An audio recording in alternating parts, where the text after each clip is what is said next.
ধাক্কা মেরে আমাকে চড় মারলে কেন? কানে ফোন দে, রাস্তায় চলছি, লোক দেখতে পাচ্ছি না। আমাকে চড় মারা তো, আমার দাদাকে ফোন করছি, দাঁড়াও।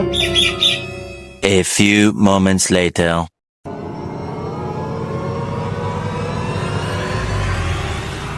এমন কি হয়েছে রে? এই বোনটা আমার চড় মেরেছে। আমার বোনের মারা?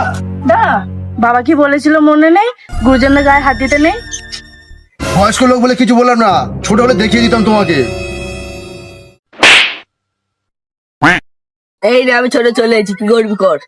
একটু হয়েছিল আমার গায়ে হাত দেওয়া? এরা দাঁড়া, মা কি বলেছিল মনে নেই? বাচ্চাদের গায়ে হাত দিতে নেই। তুই বাচ্চা বলে তোকে কিছু বললাম না, তুই যদি আমার সমবয়স হতো তোর এখানে মেরেই পুঁতে রাখতাম। কি এত সমবয়স ছিল, কি করবি করে নে। দাঁড়া, দাঁড়া। মরে যাওয়া দাদু কি বলেছিল মনে নেই? রাস্তাঘাটে ঝাঁটার সাথে মারপিট করতে নেই। তুই তাহলে আমার ডাইলি কেন? নিজেও একটা চল গেলি, আমরা খান দিনে খাই দিলি। চল চল চল যা যা চল। তুই আজকে রাস্তাঘাটে মান সম্মানটা নষ্ট করে দিলি। কোনোদিন তুই ডাইলে আমার কোনোদিন আসবো নি।